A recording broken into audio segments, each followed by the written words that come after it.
सर्वांना नमस्कार. छानपैकी जेवण झालेलं आहे, डोळे जळावलेले आहेत, वातावरणही धुंद आहे. झोप घालवण्यासाठी मी आता आमंत्रित करतो आपले समूहातले डोंबिवलीचे श्रीयुत गिरीश टिळक सर यांना.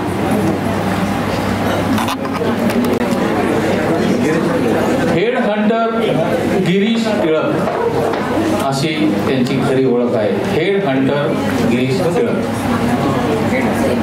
आपल्या मुख्य समूहावर श्रीयुत विनय कुलकर्णी यांनी गिरीश टिळक यांच्या निपुण शोध या पुस्तकाचा परिचय दिला होता जानेवारीमध्ये.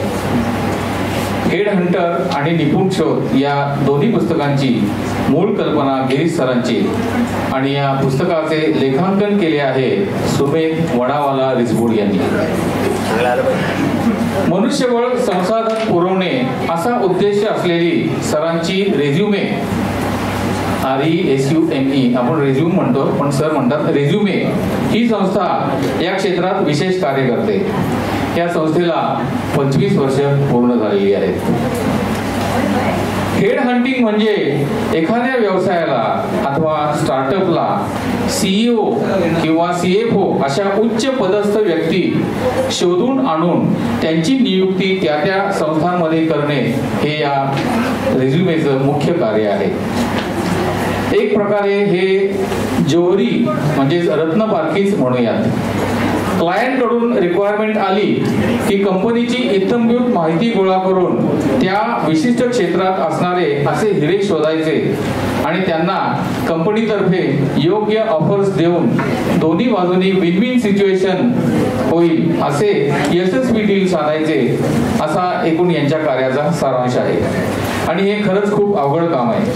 त्यासाठी जंग पछाडावं लागतं.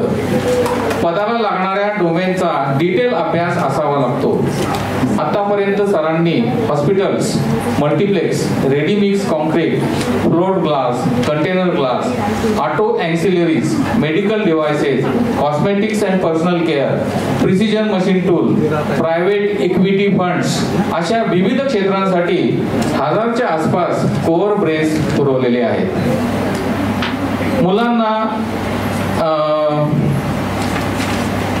बिझनेस करिअर प्लॅन करण्यासाठी 10,000च्या वर वर्कशॉप्स गिरीजींनी घेतलेले आहेत.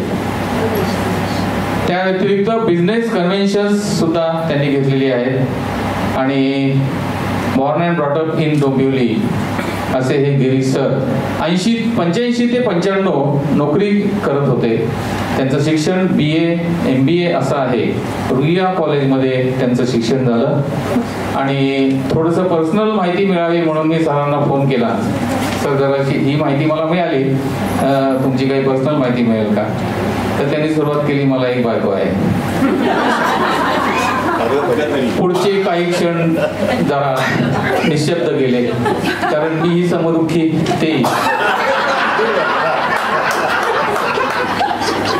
गळे दोघांचेही दाटून आले.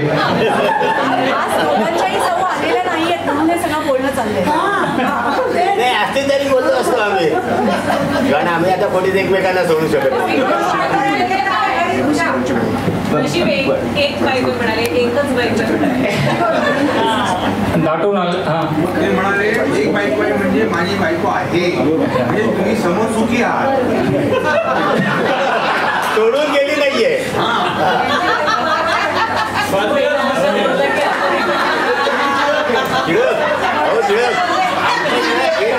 माहेर भाषण होती आमची, एक माहेर भाषण होती म्हणजे ती टिळकच होती. ती आमच्या आजोबांना सांगायची टिळकांच्या माहेर भाषेत सोडून नाही गेली. तर असाच थोडासा निशब्द काळ गेला. नंतर सर म्हटले मला एक मुलगी आहे आणि गोड अशी नात सुद्धा आहे. पत्नी गृह उद्योजिका आहेत. आणि टिळक सर वेगवेगळ्या कंपनीमध्ये सक्सेसर नेमायचं सुद्धा काम करतात. मला आश्चर्य वाटणार नाही आपल्या भारताचा मोदी नंतरचा सक्सेसर नेमायचं काम सुद्धा टिळक सरांना येऊ शकेल. धन्यवाद. मी सरांना विनंती करतो की आपण माईकचा ताबा घ्यावा. नमस्कार. नमस्कार हा शब्द दोन हृदयांना एकमेकांना जोडण्यासाठीचा केलेला संवाद असतो, त्याला नमस्कार म्हणतात. त्यामुळे परत एकदा म्हणूया नमस्कार. आता काही माहितीये ना, मी जरा ऑडमॅन आउट आहे, कम्प्लिटली ऑडमॅन आउट आहे. शुद्ध लेखनाचा ज्या दिवशी मराठीचा वर्ग असायचा त्या दिवशी मी बाहेर असायचो किंवा मागच्या बाकडावर झोपलेला असायचो. मला मराठी लिहिता येत नाही, मराठी बोलता येत नाही, कारण मी अर्धवट बोलतो. मी मराठी, हिंदी, इंग्रजी, सिंधी, उर्दू, गुजराती आणि माझी मातृभाषा आगरी या भाषेत बोलतो. किंवा नाही, ह्या समूहातल्या एका उच्च विद्याविभूषित विदुषींनी माझ्यावर रोजकडे काढले होते त्याबद्दल, तुम्हाला मराठी लिहिता येत नाही का? त्याबद्दल मला काही दुःख वाटलं नाही, कारण शेवटी मी एक व्यावसायिक आहे. So I put the food where my mouth is. भाषेपेक्षा व्यवहार होणं आणि संवाद साधणं हे जास्त महत्वाचं वाटतं. भाषा ही गौण आहे. भाषेचा शोध लागायच्या आधी सुद्धा व्यवहार होत होते आणि संवाद होत होते. 20 जानेवारी 2024 पहाट जरा माझ्यासाठी वेगळी होती. मी म्हटलं तर बऱ्यापैकी निराळ्या व्हॉट्सअप ग्रुपमध्ये आहे, मी कुठेच ऍक्टिव्ह नाहीये, डिलीट ऑल.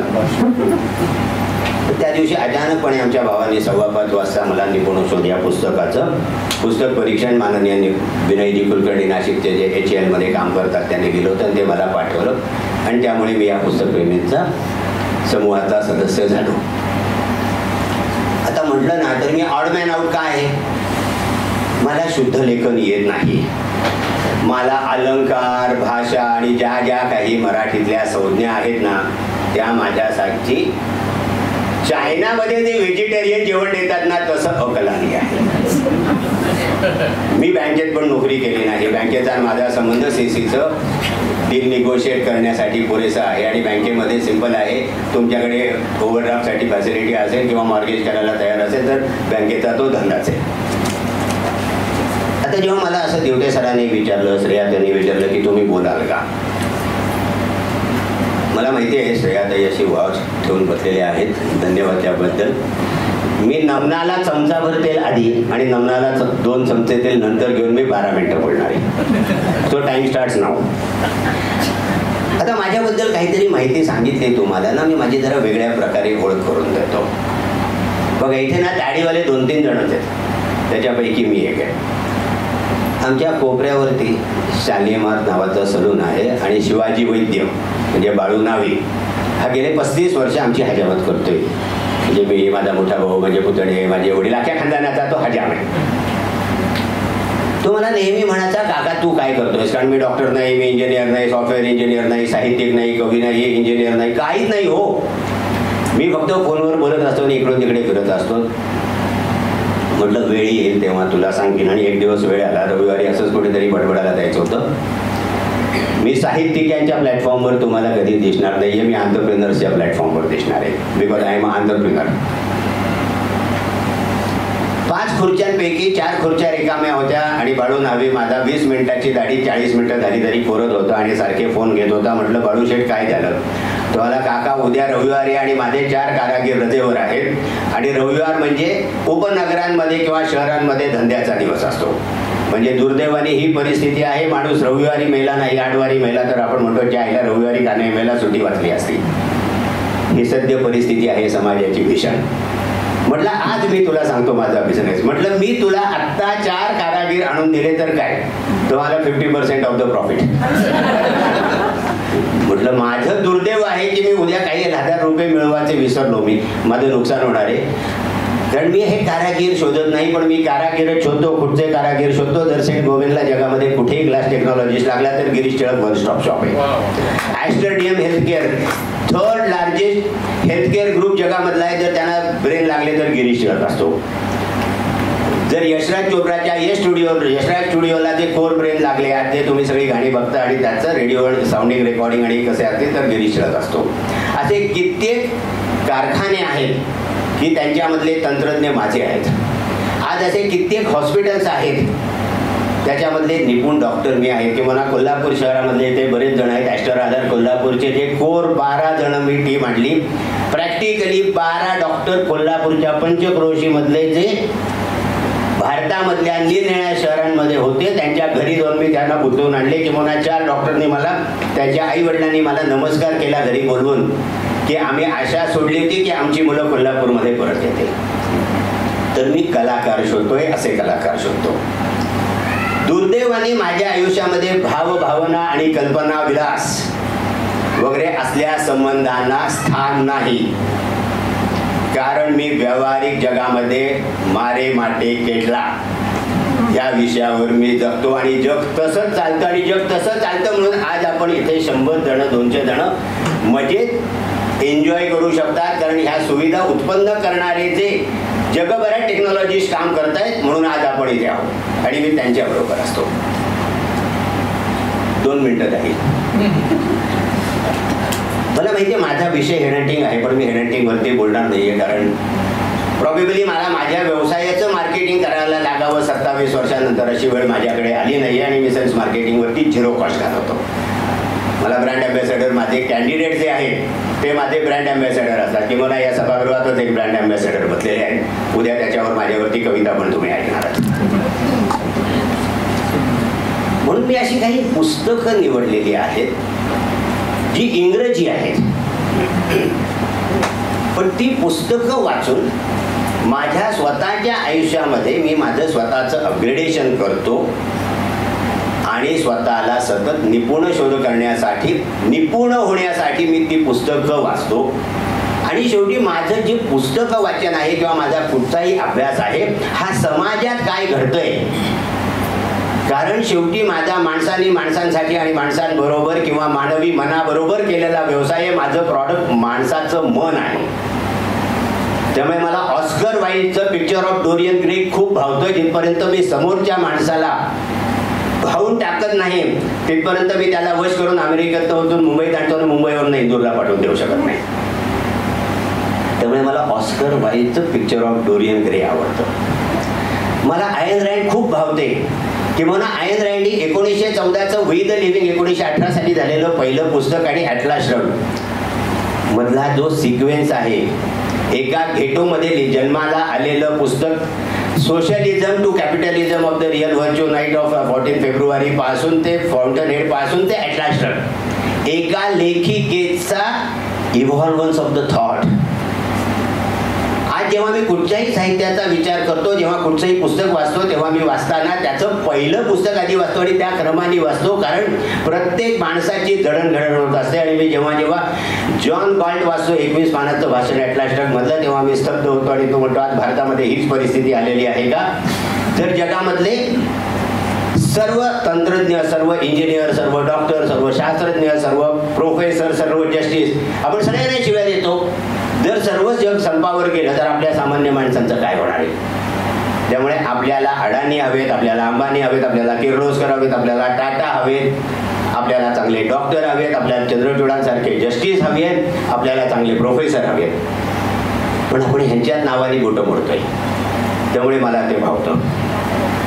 मी जेव्हा माल्कम ग्लॅडवेल वाचतो तेव्हा मला टिपिंग पॉईंट वाचतो. मी ब्लिंक नावाचं पुस्तक वाचतो. जेव्हा मी ब्लिंक पुस्तक वाचतो ज्यावेळेला आज मी आतापर्यंत काही लाख लोकांना भेटलेलो आहे. 50,000 रुपये पगारापासून काही शेकडो कोटी पगारापर्यंतच्या नेटवर्कच्या लोकांबरोबर आज मी उठलो बसतोय. त्यावेळेला कित्येक वेळेला मी बाहेर आल्यानंतर एखाद्या मीटिंगमधनं मी पटकन सांगतो की ये आदमी के साथ मेरी जमेगी नाही. ते ब्लिंक असतं. आणि हे ब्लिंक आपण सगळेजण रोज अनुभवत असतो. कारण कित्येक वेळेला आपण खूप साऱ्या माणसांबरोबर संवाद साधतो तेव्हा तो म्हणतो हा जे काही बोलतोय ना उसमें दम नाही, अपना जमेगा नाही, दूर रहो. हे काय आहे ब्लिंक. असे फार कमी ऑथर असतात की त्यांची पुस्तकं कंट्री स्पेसिफिक नसतात तर ते जेनेरिक असतात आणि त्याच्यामधलेच मी ऑथर आज पिकअप केलेले आहेत. मी जेव्हा माल्कम ग्लॅडवेलचं ब्लिंक वाचतो त्यावेळेला माझ्या आजूबाजूला मी जे अनुभव घेतले ते माझ्या डोळ्यासमोर येतात. मी जेव्हा टिपिंग पॉईंट वाचतो प्रत्येक गोष्टीचा कुठेतरी कधीतरी उद्रेक होणार असतो. म्हणजे आज इथे काही डॉक्टर बसलेले आहेत. त्या डॉक्टर पण सांगतात की मी त्यांच्याकडे आजार बळावल्यानंतर जेव्हा जातो तेव्हा तो विचारतो तुला काहीतरी इंडिकेशन आली होती ना. पण टिपिंग पॉईंट कुठेतरी लागतो. म्हणजे अगदी माझ्या भाषेमध्ये चावट भाषेमध्ये म्हणायचं झालं तर मी एक आठवडा रोज संध्याकाळी बसू बोलू करून सोमवार ते शनिवार गेलो तर पूर्ण खात्री आहे मला रविवारी माझी बायको सकाळी माझी बिलपाण्याने करणार आहे. मला शालिमार सलूनमध्ये जायला लागणार नाही. टिपिंग पॉईंट मी ज्यावेळेला वाचतो त्यावेळेला समाजामध्ये काय चाललंय आणि कधी कशाचा उद्रेक होणार आहे आणि आज जे आजूबाजूला महाराष्ट्रामध्ये गेल्या 5 वर्षात जे उद्रेक होत आहे त्याचा टिपिंग पॉईंट किंवा आज एअर इंडिया एक्सप्रेसमध्ये जे काही परवा झालं त्याचा टिपिंग पॉईंट मी जेव्हा गेले 6 महिने एअर इंडिया विमानात बसत होतो आणि मागच्या सीटवर होतो तेव्हा केबिन क्रूमध्ये जी झालेली बोलणी होती ना ते सुद्धा जाणवत होतं की काहीतरी टिपिंग पॉईंट आहे पण तो ओळखता आला नाही. दुर्दैवाने टाटा नाही म्हटला. पण मी हे का वाचतो कारण मला समाजामध्ये तरुणांमध्ये काय चाललंय मिड लाईफ करिअर क्रायसिसमध्ये काय चाललंय ह्याचं सतत मला भान ठेवायला लागतं. मला समाजामध्ये त्या चष्म्याने बघायला लागतं. त्यामुळे मी समाजाला आज मी ना भारतातल्या निरनिराळ्या लोकांशी मी बोलत असतो संवाद साधत असतो तेव्हा ना माझ्या अशा नजरेसमोर पटकन येतं उषा प्रभाकरनचं एक पुस्तक येतं की 1000 लोणच्याचं डॉक्युमेंटेशन केलेलं आहे त्या पाहिजे. आणि मग माझ्या लक्षात येतं की माझ्या घरामध्ये माझ्या बायकोनी चोंदा ज्या दिवशी केलेला आहे त्या तारखाना गुजरातमध्ये पण केलेला आहे. आणि मग चुंदा कसा करतात आणि त्याची रेसिपी महाराष्ट्रातली कुठची आणि गुजरातीमधली कुठची. मी जेव्हा ओंगोलला जातो तेव्हा तिथले तिखट आहे आणि जेव्हा पूर्वांचलमध्ये जातो तेव्हा डिसेंबर महिन्यामध्ये तिथे औषध लोणची का घातली जातात बघा. पण हे शिकण्याची का गरज आहे कारण जेव्हा मी साऊथ इंडियनची बोलत असतो तेव्हा त्याचं कल्चर जाणवत असतं. त्याच्याकडचे आहार विहाराचे हे घेणं जातात. कित्येक वेळेला माणसं मायग्रेट का होत नाहीत. आज आमच्या प्रवासामध्ये चालला होता की सगळे आपण राजा राणी आणि ह्याच्याबरोबर काय जातो कारण मला फ्रान्समध्ये गेले आपण ढोकळा आणि फाफडा खायला मिळतो ना म्हणून मी हे वाचतो कारण मला कल्चर काय आहे भारताचं याची मला पुरेशी जाणीव पाहिजे. आज मी नियाल फर्ग्युसन जेव्हा वाचतो सिव्हिलायझेशन BBC-वरती सिरीज आहे नेटफ्लिक्सवरच्या ह्याच्या मोहमाळातून बाहेर पडून ती सिरीज वाचा. ती सिरीज आहे ना किंवा ते पुस्तक आहे ना ते असं पुस्तक तुम्हाला मागे पुढे नेतं. ते पुस्तक आहे ना तुम्हाला सो कॉल्ड गत वैभव मी सो कॉल्ड म्हणणार नाही पण आज जे सो कॉल्ड म्हणायला लागतंय दुर्दैवाने कारण आपण गत वैभवाचं डॉक्युमेंटेशन केलं नाही. आपण डॉक्युमेंटेशन केलं नाही. मी जेव्हा नियाल फर्ग्युसन वाचतो तेव्हा त्याने ते 7 गोष्टी आयडेंटिफाय केलेल्या आहेत which differentiate between the west and rest. आणि त्या 7 गोष्टींमध्ये एक काळ भारत आपण श्रेष्ठ होतो. बघा त्यांनी काढलेले विषय कॉम्पिटिशन. जेव्हा मी म्हणतो की माझं कापड डाक्यापासून जगभरामध्ये जात होतो तेव्हा आम्ही कॉम्पिटिशनला घाबरत नव्हतो पण ती आपण मारून टाकली. आणि आता सायन्स आपण डॉक्युमेंटेशन केलं नाही. आपण जर डॉक्युमेंटेशन केलं असतं तर आज आपल्याकडे कमी होतं का शास्त्रज्ञ. आज जेव्हा जेव्हा एक आर्किटेक्चरल पॉइंट ऑफ व्ह्यूने ज्या वेळेला मी रायगडावर जातो तेव्हा रायगडावरचे गंगासागर तलावाचे दगडी पाण्याचे झरे अजूनही कार्यरत आहेत आणि गार आहेत आणि तिथे आरो लागत नाही. बघा विचार करण्याची गरज आहे आपल्याला. जेव्हा मी साऊथ मधल्या मंदिरामध्ये जातो जेव्हा मी नेपाळ मधल्या पशुमती मंदिरामध्ये जातो जी 500,000 वर्षापूर्वी बांधले ते पण ते स्थापत्यशास्त्र आपण डॉक्युमेंट केलं नाही. डेमोक्रेसी आज जी काही चालली डेमोक्रेसीची थट्टा आपण बघतोय. मला आता जेवताना सोनावणे सर म्हणत होते काय चाललंय. So we deserve the same leader कारण आपण मनोरंजनामध्ये मशगूल असलेल्या समाजाला मनोरंजनाची अफीम आणि गांजा पाजून आपल्यावर राज्यकर्ते अत्याचार करतायत. आपण मजा करतोय. मेडिसिन आज आपल्याकडे आयुर्वेदिक आहे होमिओपॅथिक आहे पण आपण डॉक्युमेंटेशनच केलं नाही आणि प्रूव्ह आउट आपण केलं नाही. आज मला माहिती आहे इथे बादर्डीय डॉक्टर पटेल साहेब आहेत की ज्यांचा आयुर्वेदामध्ये खूप मोठा अभ्यास आहे. सर मी आपल्याशी बोलू इच्छितोय काहीतरी. डॉक्टर पटेल आज आपल्याकडे ते आयुर्वेदिक डॉक्टर आहेत. आपण जर डॉक्युमेंटेशन केलं असतं तर आता ॲलोपॅथीपेक्षा पण आपण श्रेष्ठ होत की नाही पण आपण दुर्दैवाने डॉक्युमेंटेशन केलं नाही. कन्झ्युमेरिझम आज इथे ना कोणीतरी असं चेचत म्हणालं की 50% पुस्तकांनी आपण लाभाने द्यावं. अरे आपण मॅकडोनाल्डमध्ये जातो त्यावेळेला आपण निगोशिएट करतो का? मग आपण मी पुस्तक प्रेमी आहे तर माझं पुस्तक अर्ध्या किमतीमध्ये कशाला हवं, किंवा मी त्याच भावामध्ये घ्यावं, मला डिस्काउंट पण देऊ नये, तरच आपलं साहित्य वाढेल ना. माफ करा डॉक्टर.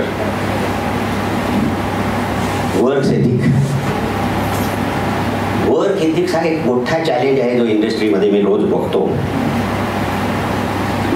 की मी वेळेत येतो का, मी वेळेत जातो का, मी रिपोर्ट करतो का, do I do my job right.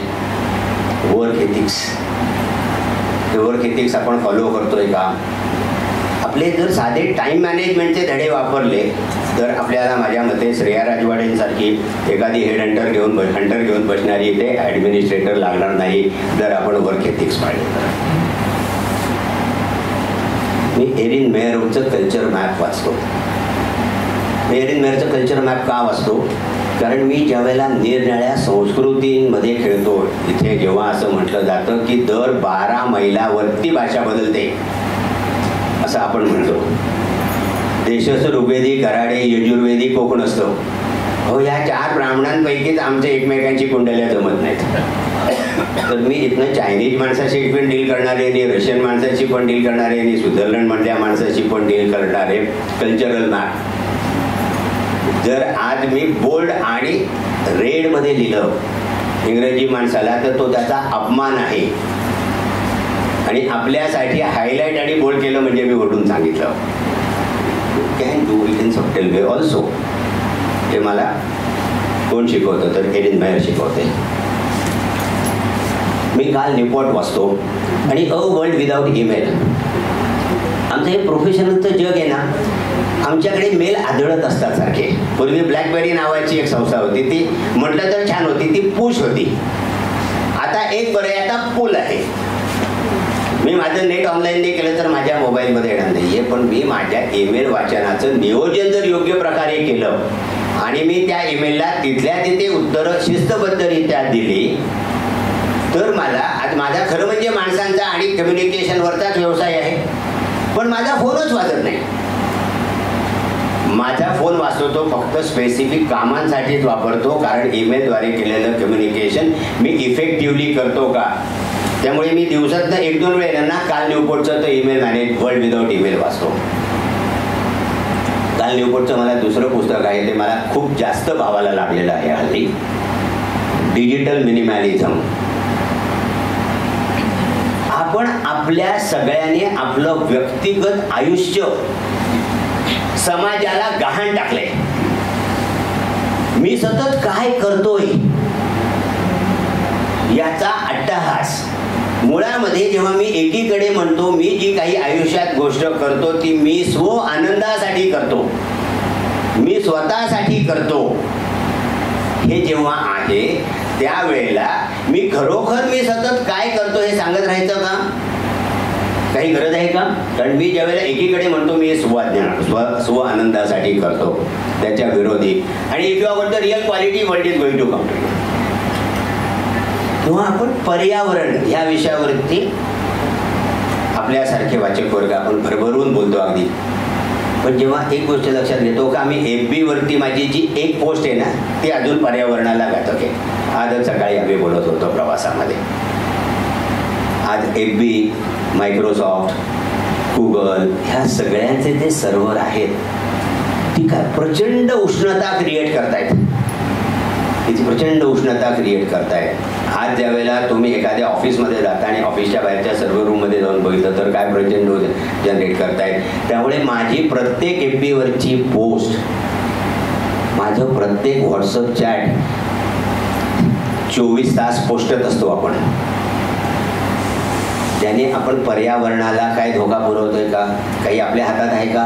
खरं म्हटलं तर आपल्या हातामध्ये आहे.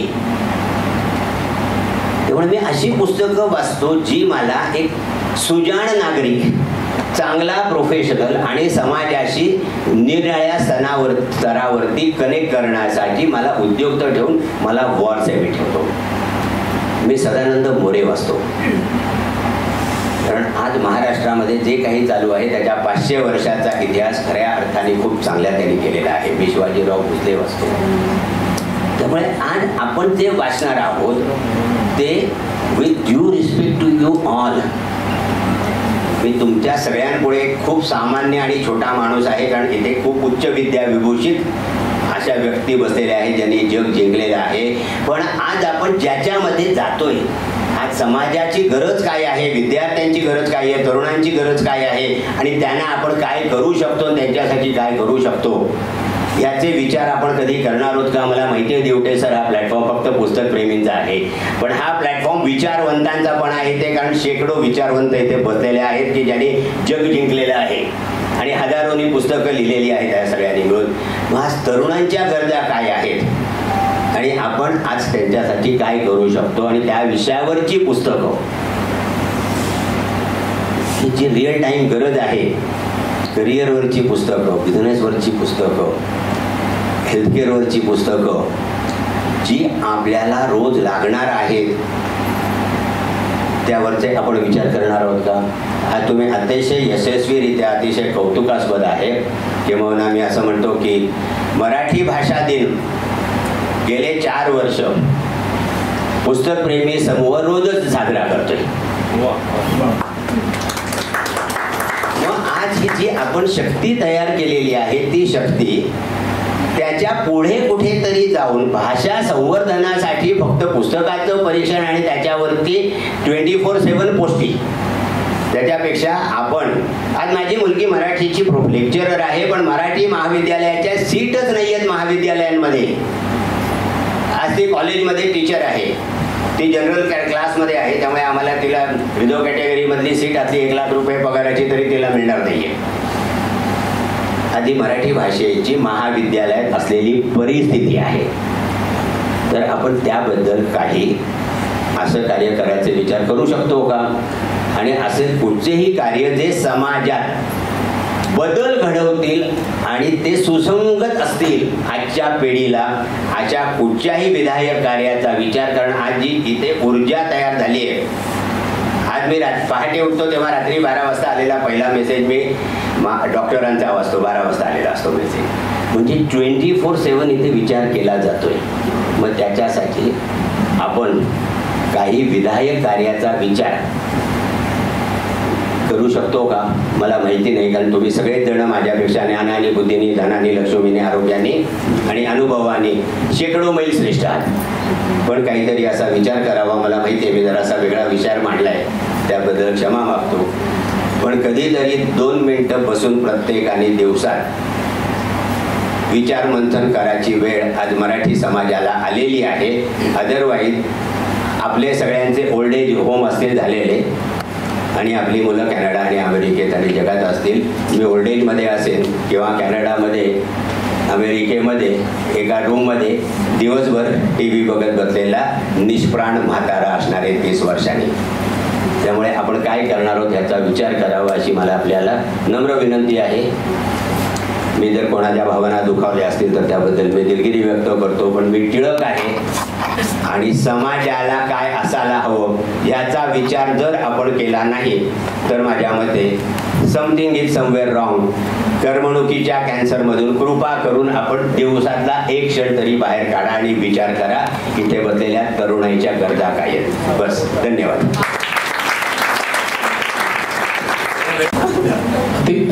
टिळक आडनाव असलं की बोलणं ऐकतच राहावं. मग ते बाल गंगाधर असोत, चंद्रशेखर असोत किंवा गिरीश असोत. अतिशय सुंदर विचार आपल्या सगळेतोड भाषणामध्ये गिरीजींनी मांडले, त्याबद्दल समूहातर्फे आणि माझ्या व्यक्तिशः माझे आपले खूप खूप धन्यवाद.